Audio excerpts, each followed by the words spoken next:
United States Donald Trump aangoorraa kaasuuf qorannaan barbaachisu akka gaggeeffamuuf afaan yaa'ii mana maree United States Nancy Pelosi kibxata kaleessaa gaafatanii jiru. Kunis filannoo pireezidaantummaa bara dhufu jechuun 2020tti Ameerikaa keessatti gaggeeffamu irratti Trump deebi'anii filatamuudhaaf gargaarsa biyya alaa gaafatan ka jedhu.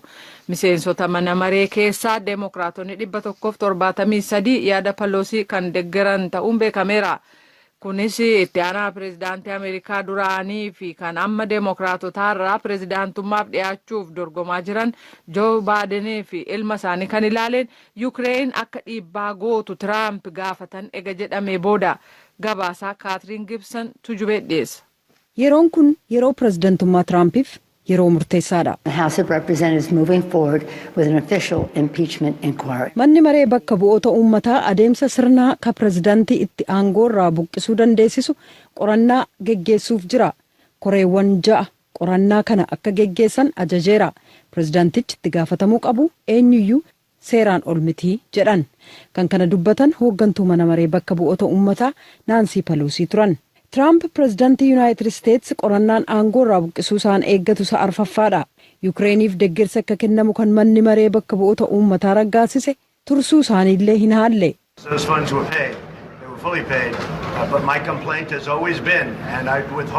Maallaqni kun kaffalamee jira, guutummaatti kaffalamee jira. Komee garuu qaban ture. Ammayyuu maallaqicha deebisee akka gad hin dhiisamne nan qaba. Amma biyyoonni Awurooppaaf kanneen biroon Yukireeniin gargaaruudhaaf qooda isaanii ba'anitti akka qabamee turuun godha. Miseensonni Dimookiraatota mana maree adeemsa aangoorraa buqqisuu sana deeggaruudhaan yeroo itti tarkaanfiin fudhatamu ammaa jedhan. Michoonni Tiraamp kanneen mana maree keessaa kan Pelosiin dubbatan jechuma qofaa jedhan.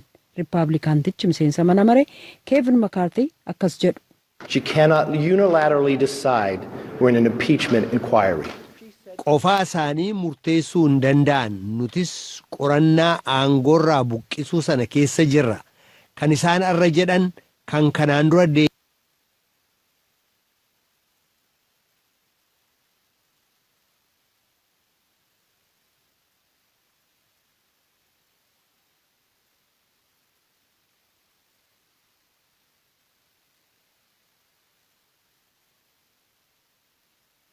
Pireezidaantiin Iraan Hassan Rouhani roobii har'aa hanga gurri nurra jiruutti Ameerikaa waliin hin dubbannu jedhaniiru. Ituu gurri nurra jiru yeroo tokko marii gaggeessinee turre isa kana lammuutti hin deebinuu jedhan. Kanaaf uggura dhaabbata gara waan waadaa kanaaf uggura kaa'ame irratti biyyootiin argaman waadaa seentan eeggadhaa sana booda marii jalqabnaa jedhan. Ameerikaan waliigaltee meeshaa nukleeraa Iraan kan bara 2015 tolfame keessa bara darbee gabaate booda industirii boba'aa Iraanirra kan ijoo ta'etti uggura keessa jirti. Iraan san booda kanneen waliigaltee sana mallatteessan seera kaa'amee hin kabajne jechuudhaan uggurarra kaa'ame sana cabsuun hojjetaa jirti. Uggurrirra kaa'ame akka kaafamuufis Rouhaniin gaafataniiru. Dhaabbatoota Chaayinaa kanneen ituu beekanii Iraanirraa boba'aa deddeebisanirraa Ameerikaan uggura haaraa kan keessu ta'uu beeksifte. Kun uggura Ameerikaan keesse kan faallessu waan ta'eef jedhu ministiriin haajaa alaa Ameerikaa Mike Pompeo. Tarkaanfiin fudhatamuuf jiru kun lammiiwwan Chaayinaa 5 dhaabbatoota 6 ilaallata. Hojii gaggeessitoota kaampaaniilee kanarras uggurri ni kaa'amaa jedha jechuudhaan gumii tokkummaa mootummootaa irratti dubbataniiru.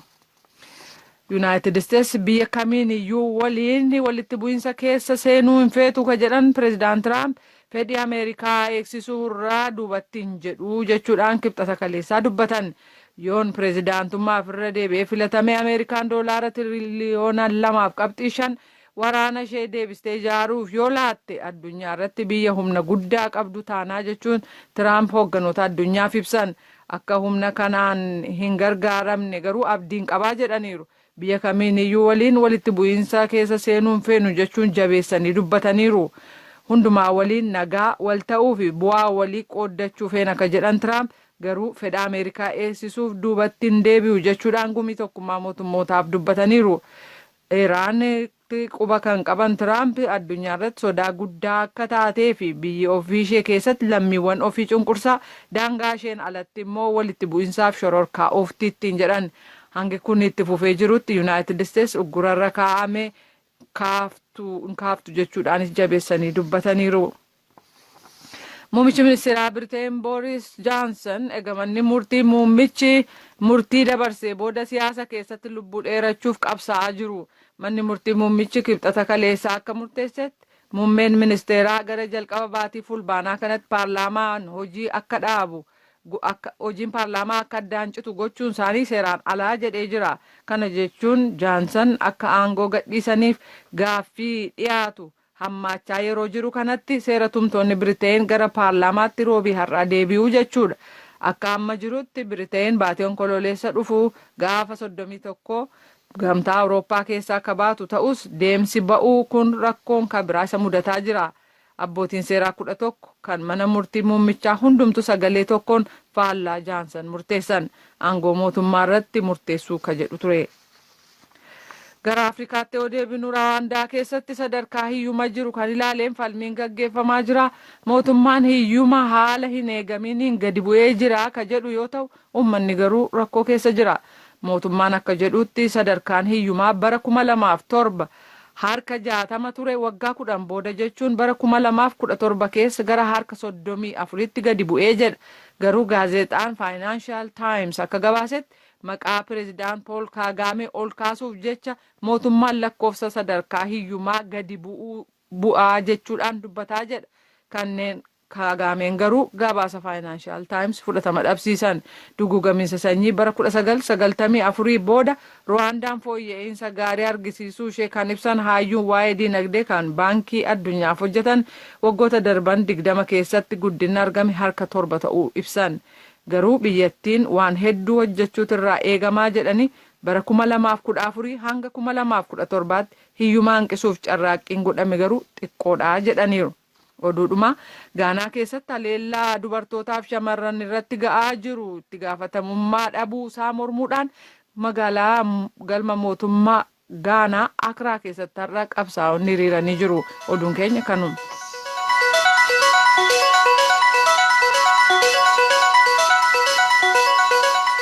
Kan dhagaa jirtan as Waashingtan DC irraa akka dabru raadiyoo sagalee Ameerikaa sagantaa afaan Oromooti. Godina Booranaa aanaa Hareerootti humni dhannoon naannoo sana keessa socho'u humna nageegumsaa mootummaa irratti dhukaasa baneen namoonni 5 du'uu isaanii bulchaan godinichaa dubbatanii jiru. Gochaan kun sanbata darbe akka raawwate ka dubbatan obbo Guyyoo Galgaloo namoonni shakkaman to'annaa jala oolfamanii qorannoon irratti geggeeffamaa jira jedhu. Galmoo Daawwituu Naayiroobii irraa gabaase. Sanbata darbe kana godina Booranaa aanaa Hareeroo gandaa qonnaan bulaa Orootu jedhamutti humni hidhate qaamota nageenyaa konkolaataan deemaa turan irratti dhukaasa banee nama 5 ajjeesuu bulchiinsi godinichaa beeksise. Guyyoo Galgaloo bulchaan godina Booranaa warra ajjeefame kana keessa miseensonni raayyaa ittisa biyyaa jiraachuu himanii jiru. Aanaa Hareeroo naannoo ganda Orootuutiin wal qabatee miidhaan guddaan uummata keessa erga'ee jira. Miidhaa taasifameen lubbuun namoota dabree jira. Barataan keessa jira. Qaamoleen nageenya keessa jirani.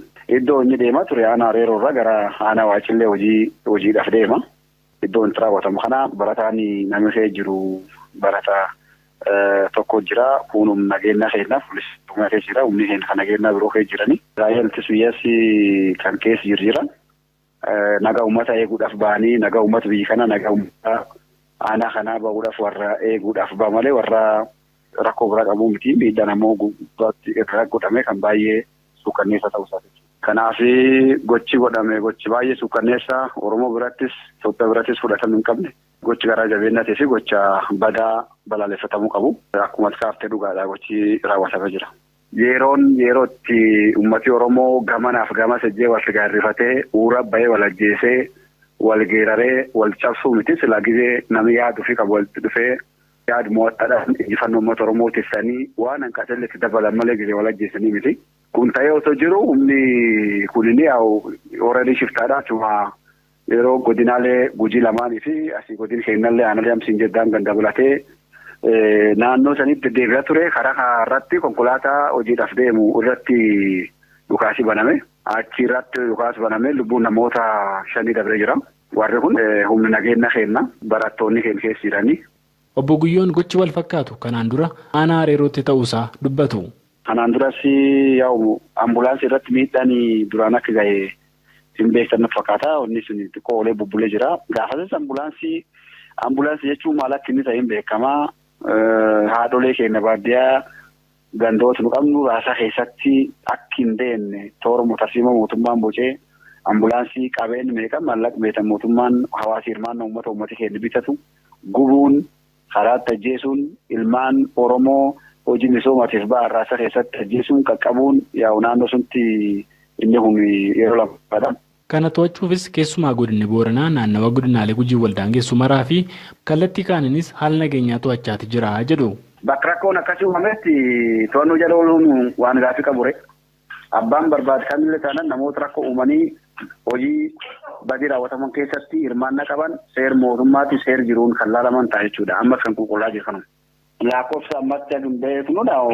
Inni hojii nageenyaatti hojii qaamolee nageenya qulqulleessanii warra rakkoo hin qabne dhiisaa warra immoo rakkoo qaban ammoo namni olaantummaa seeraan oolu jiru waan hin jirreef qaamota keessatti hirmaannaa qaban seer dura kan ilaalaman ta'a jechuudha. Waliigalaatiin wal qabatee haalli amma uumames haamsi hin jedhe akkuma wal fakkaatu fuulduraaf ammoo rakkoo wal fakkaatu akka hin uumamne yeroo kamillee caalaa hawaasi godin keenyaa qaamoleen nageenya godin keenyaa hooggansi jiru uummati jiru nagaa isa eeggachuudhaaf yeroo kamillee kutatee kan jirta'uusaa jara kanaan ibsuu barbaada. Obbo Guyyoo Galgaloo akkasumas jiraataan aanaa Areeroo VOA haala nageenya aanaa isaanii dubbatan erga jecha sanbata darbii as haalli jiru fooyya'aa dhufuu himanii hojjettoonni mootummaa rakkoo nageenyaaf jecha hojii dhaabanii turanis waajjira seenanii tajaajila uummataaf kennuu jalqabuu dubbatanii jiru. Gabaasa Sagalee Ameerikaaf Galmoo Daawit Naayiroobii.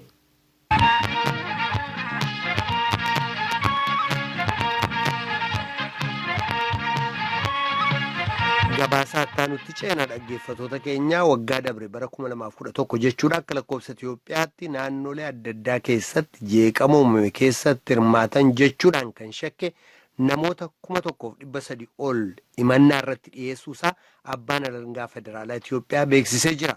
Walitti bu'iinsoota sanaan namoonni 1,000 ol ajjeefamuu fi qabeenyaan qarshii biliyoonaan lakkaa'amu manca'uu kan ibsan abbaan alangaa muummichi namoota himate keessaa agi tokko ilaalcha isaanii ka siyaasaaf ka gosa irraa dhufanii akka dahataatti fayyadamuudhaan seera jalaa miliquudhaaf yaaliin godhan qormaatatti ta'uusaa dubbatu.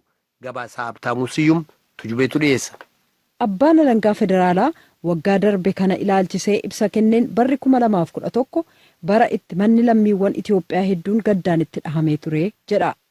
ሁሉም ክልሎች በተፈጠረው ሁከትና ብጥብጥ ኦልሞስት ወደ 1229 ሰው ህይወት naannolee mara keessatti jeeqama uumameen lubbuun namoota 1,229 yeroo badu kanneen 1,393 ta'an immoo miidhaan qaamaa cimaaf salphaa ta'e irra ga'ee jira.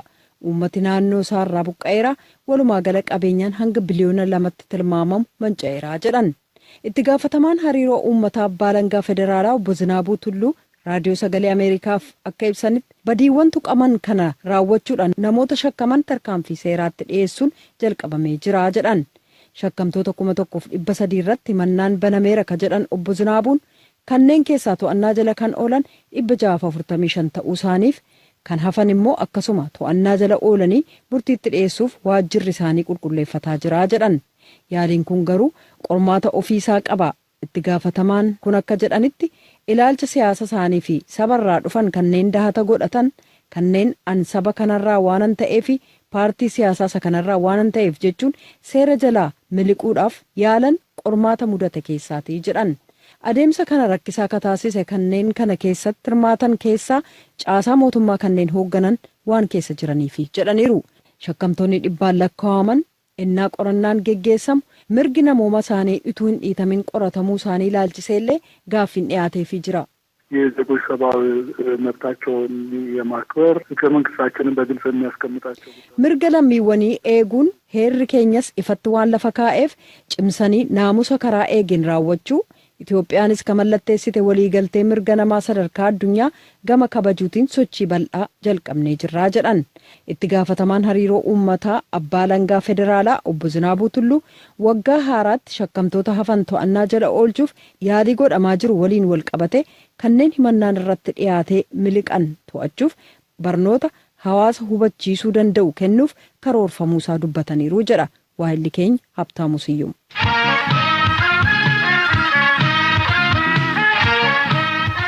Amma yeroon galgala keessaa sa'a 2:47 ta'ee jiraas Waashingtan DC'tti immoo waaree booda sa'a 1:47. Dhaggeeffattoota keenyaa qophii itti aanutti ce'uu keenya dura wallee aadaa Oromoo Booranaa kan ijoolleef wallisamu kanan sin afeeraa lookaa shanitu wallise ittiin bohaaraa.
Lookaa shanee walleesheef guddaan galatoomsa dhaggeeffattoota keenyaa kan dhagaa jirtan raadiyoo sagalee Ameerikaa sagantaa afaan Oromooti.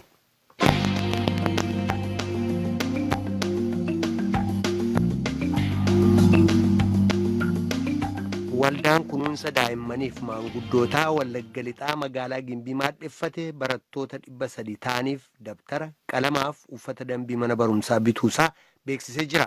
Qindeessaan waldichaa akka jedhanitti maanguddoota harka qalleeyyii afuriifillee mana isaanii ijaaraafii jiru. Gara fuulduraatti immoo mana dubbisa kitaabaa banuufis karoora qaba waldaan kun. Naakoor Malkaatu gabaase. Godina Wallaggaa Lixaa magaalaa Gimbiitti waldaan kunuunsa daa'immanii fi maanguddoota birmannaa jedhamu barattoota inni deeggaraa jiru keessaa tokko ta'uu dubbata. Barataan Lataa Leencoo jedhamu deeggarsa naaf taasifameera jedhee ilaalchisees akkas jedha. Afurii shanitti darbe. Maasiingoo dabtarii wanta naa bituu hin dandeenyeefi Dooktar Gammadaan fa'aa na gargaaranii. Maal sii godhan? Barullee fi dabtarii kaasumeerii. Kuni akkati barnoota keetti jabaattuuf wansi kakaase qabaa natti himime? Eeyyee. Mee akkamitti si kakaase? Utuu dabtarii kaasumeeriin barnootaadhaan bitamne ta'ee wanta ittiin baradhu qabu kanaaf barnoota kootti na kakaase. Kanarraa ka'uudhaan wanta guddaan gammadee jira. Akka qabxii gaarii fidu immoo barumsa walitti jabuun qaba. Akkuma kana namoonni baay'een wanta rakkina keessa jiranii fi anis kanuma guddadhee akkan uummata rakkoo keessaa baasu. Maanguddoota manni ijaarameef keessaa aadde Zannabuu Baayisaa tokko ta'uu dubbatu waan itti dhaga'ames ibsanii jiru. Ani ijoollee nama shanii guddisaa ijoolleen kun immoo abbaan qabanii ofii kootis dhukkubsattu waan hin ta'eef mucaan koos dhukkubsataadha. Danda'ee waan ittiin barsiisus kan hin qabne isaan immoo barbaadanii dhufanii kunoo mana naa ijaaraatti jiru baay'een isaan galateeffataa jira baay'een duukaa dadhabaa jiru ammas taanaan. Isaan immoo bakka lafanii gandatti sofumaan deddeebi'aa wanta naa godhan hin qabanii isaan kun immoo akkuma carraa naa arganii gaafa isaan na waamanii isaan duukaan nagee haasa'ee na haasofsiisanii argadheen kanaa fi dhaabbati kun na gargaaraatti jiru baay'ee isaan galateeffataa jira.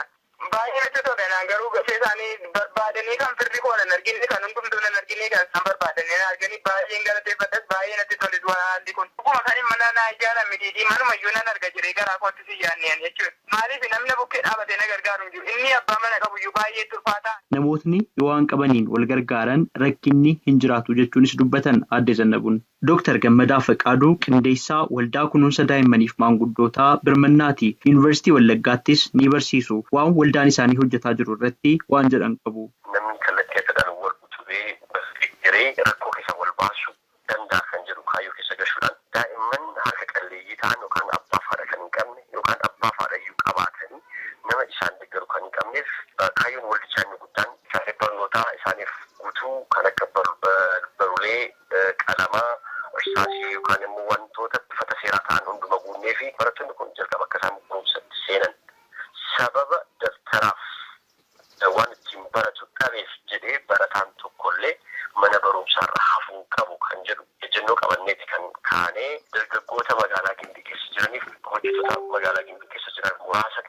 ilaallatu waldaa kana bara 2010 hundeessinee jiru. Bara 2009tti barattoota 56 deeggarsa barnootaa taasisne.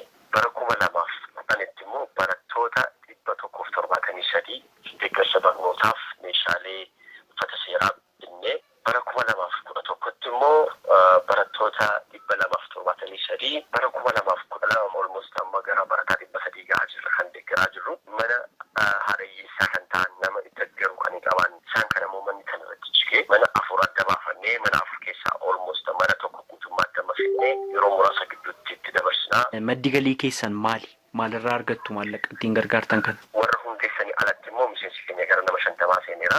Maallaqni ittiin gargaaru kun buusii miseensotaadha malee maallaqa addaa qabataa hin qabnu. Fulbaana kana keessa immoo daftara paakii tokko barataa tokkoof kan jedhu duula tokko jalqabnee duula sanarraas immoo daftara muraasa arganneerra. Hojiin hojjennu dargaggoota qindeessuudhaan malee nama qaama addaa yookaan qaama alaarraa yookaan nama adda ta'erraati kan argannee jiru. Dargaggoonni as keessa jiran garuu wal deeggaruudhaaf wal utubuudhaaf keessumaa dargaggoonni biyya jiran baay'ee nama ajaa'ibu. Dhugaadha guyyaa tokkotti mana tokko kan ijaarree baane osoo nama qindeessu dabalataan arganne mana 100 ijaaruu dandeenya jedhee abdatan. Gara fuulduraatti illee irratti xiyyeeffannee hojjannaa kan jedhanis qindeessaa waldichaa haala kanaan ibsanii jiru. Qalamaaf dabtaraa yookaan uffata seeraa bituu qofa osoo hin taane waldaan keenya kan inni godhu keessaa tiitooriyaalii yookaan immoo deeggarsa barnootaa kennuudhaaf illee amma miseensa keenya wajjin maree jalqabnee gara xumuraarra jirra. Tiitooriyaalii adda addaa laannee fi barattoonni kun akka ciman. Gama biraan inni guddaa irratti hojjechuu barbaanne maayini naamusa irratti shaakalchiisna naamusa gaarii akka isaan qabatanii fi hawaasa isaanii akka isaan gargaaran naamusa adda ta'e akka isaan qabaatan.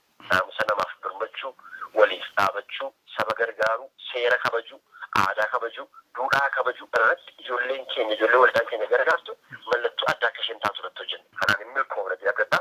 Karaa akkasitti qindaa'insu gargaarree nama ija biyyaa ta'u oomishuu dandeenya kan jedhuun abdatan. Egaan dhumarratti hawaasa keenyaaf dabarsuu barbaadu. Daa'imni daandiirra jiran karaarra kan jiran amala adda addaa gaafa san agarsiisan arguu dandeenya. Daa'iman kana abaaruurraa utuu of qusanne. Maaliif daa'imni abaarsa dhagaa guddatte daa'imnis eekamsa dhagaa guddatte sammuu ishee keessatti kan yeroo hunda oomishamu abaarsa. Daa'ima keessa hin abaarina. Qilleensa abaaramaa akka isaan dhugataa deeman hin godhina. Qilleensi naannoo keessan eebbaan akka guutuuf haballeessu ta'utu shitu daa'imoota karaa irratti gaafa agartan eebbisa.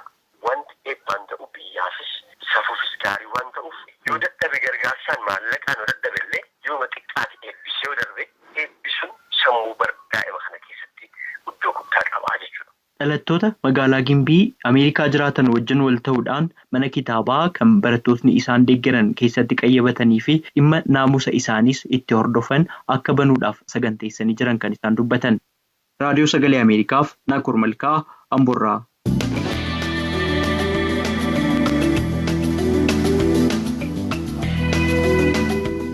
Qophiitti aanutti ceenaa dargaggoonni addunyaatti jijjiirama qilleensaa hegeree isaaniitiif yaaddeessaa ta'e jedhan ilaalchisee Suudiin Gireetaa Thunberg dargaggoota kana kakaasuun akka dhimma kanatti hirmaatan gochuu irratti iddoo guddaa qabdi jedhama.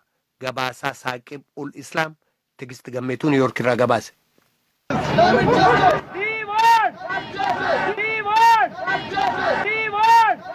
Ijoolleen reefuu lafaa ol dhufanii fi dargaggoonni addunyaa jijjiirama qilleensaa hegeree isaaniitiif haala yaaddessaa ta'e jedhan irratti xiyyeeffannoon akka kennamuu fi falli akka barbaadamu jechuudhaan sanbata duraa darbee sagalee ofii dhageechisaatii oolan. Guyyaa tokko keessatti biyyoota 150tti hiriirri wal fakkaatu gaggeeffame. Hiriirawwan gaggeeffaman keessaa guddichi immoo as magaalaa Niiyork bakka tibbana hooggantoonni biyyoota 200 olii yaa'ii dhaabbata mootummoota gamtoomaniitii walitti qabamanitti gaggeeffame.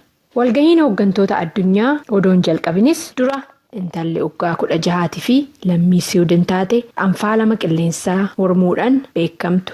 Gireetaa Thunberg Youth Climate Assembly yookanis immoo gumii haala qilleensaa dargaggootaa achuma mootummoota gamtoomanitti yeroo duraatii gaggeeffame haasa'an bante.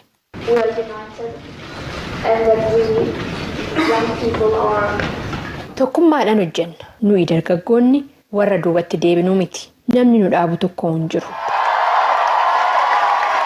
Dargaggoonni Niiyorkitti argaman kun egaa mormii hooggantoota addunyaa irra qaban dhageechisuu qofaas miti kaayyoo isaanii. Muuxannoowwan isaanis hooggantoota kana wajjin hirmaachatii turan tibbana. Ahmed Siraaj Seraaliyoon irraa gumii kanarratti hirmaachuudhaa dhufe. Biyya isaatti dhaabbata korojoo haala qilleensaa fi naannoo hin faallessine oomishee gurgura Ahmed. Kan jedhutti bosona mancaasuun rakkina ijoo mudachaati jiru. Kanaafis mala haala qilleensaa hin faallessinee fi muka hin fayyadamneen korojoo oomishuudhaan gurgura Ahmed. Chuchubii fi gareen isaa immoo chaayinarraayi. Isaanis kittaa yookaan tiishartii akkasumas korojoo kooddaawwan pilaastikii namoonni fayyadamanii gatanirraa hojjetan. Haayilaandii bishaanii 13 fayyadamneet tiishartii kana hojjennee jedhan. Jijjiirama qilleensaa hambisuudha waanuma uumaan nuu kenne irratti xiyyeeffachuutu fala'aa jettu immoo shamarree waggaa 17 Biraaziil irraa hirmaatte Amaandadha.